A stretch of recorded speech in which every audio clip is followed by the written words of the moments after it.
7:24 now. Breathe a sigh of relief. Because... I actually just did. You see that? Did you? No, I didn't notice. But Downing Street has ruled out the idea of an army draft for now, after a top army official warned that Britons could face conscription if the country finds itself at war. Well, he sort of implied that. He was a bit more subtle than that, to be fair. Yes, well, that's as Tory MP Tobias Ellwood, who we're actually speaking to a little bit later on in the show, said that the current state of world politics is reminiscent of 1939 due to ongoing conflict in both the Middle East and Ukraine. Well, in the meantime, NATO has started its biggest military exercise since the Cold War, with 90,000 troops mobilising to show the world that it can defend its territory against a potential attack from Russia. So we're asking this morning, could the younger generation cope with war? Yeah, I don't know about the younger generation. What about any of us? It's anyone under frankly 55, now. Maybe, yeah. Let's talk to former British Army spokesperson Major Mike Shearer, alongside political commentator Alex Petropoulos. Good to see you both this morning, Mike. Yep, good to see you. What do you think? Could we cope with another conflict? Well, we probably will have to. I mean, the reality is our current Foreign Secretary, David Cameron, when he was the Prime Minister, has hollowed out the military. I mean, the army, if we look at it, is now 72,500. That won't even fill Wembley. And in normal military parlance, it takes 1,000 individuals under arms to constitute an army. And we don't have that. We basically have a home defence force. Now, if we want to have influence from our Foreign Office, you need to have an iron fist in a velvet glove, and we simply don't have that at the moment. Alex, do you think we're able for war? You know, I think there are certainly problems with our current state of our military, but I don't think that, you know, looking at it as just we need to boost conscription no matter what, we need to just get the number up is necessarily the solution. I think that it's quite a nuanced question. We need to modernize our military.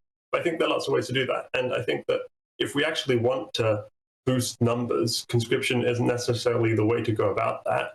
We could look at things like allowing maybe people from the EU who've settled in the country, who live in the country, who work in the country, who call it their home practically, let them join the army.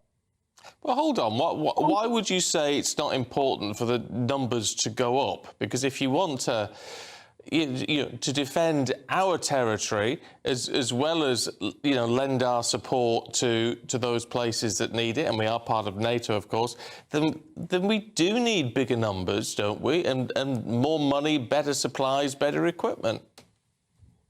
I think it's pretty nuanced. You know, we had record numbers of vessels in our Navy in the 1940s and 1950s, and the numbers have gone down from that. That doesn't mean that our Navy is less powerful than it was in 1940, right? The nature of our military I would think it probably does. Well, look, you raised that point. Let's put that to Mike. What do you think? Do fewer vessels and fewer sailors mean we're a less capable Navy, Mike? Look, there is a notion, a very progressive notion, bots, not boots, and that goes really across the armed forces, the combined joint team, so the Army, the Navy and the Air Force. But look, that has to be for the birds. You need equipment, you need manpower.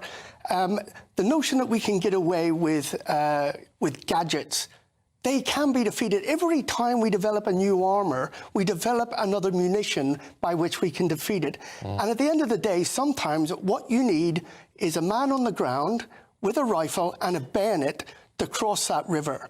Because you cannot do that on the notion that our new gadgets will do it, and so less is more. You know, just enough, just in time. It's never enough. It's never on time.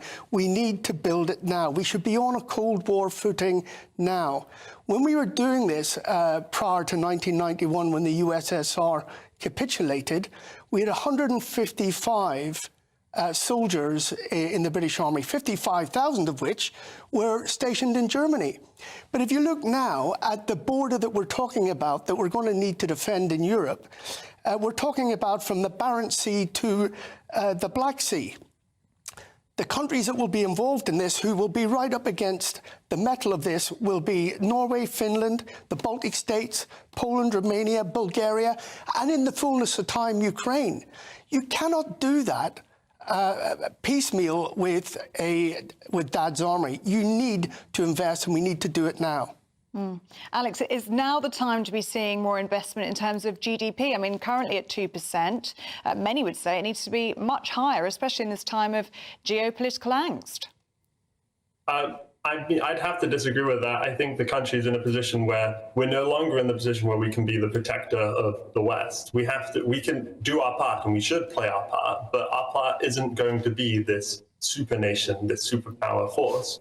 And, you know, we should look at ways we can boost our forces. But, you know, like I said, if recruitment is an issue, if we're struggling to get enough people into the armed forces, we should look at tackling that question rather than just throwing money at the problem. We should look at policy levers available to us to boost the numbers. We should say, you know, asylum seekers who are applying for asylum in the country, maybe they should be allowed to be fast-tracked if they join the military, right? Or people who are other forms of immigrants, maybe immigrants coming from NATO countries who live in the country, why can't they join the army, right? Oh, well, that's an interesting point. Look, we'll leave it there. Alex, Mike, thank you both very much indeed.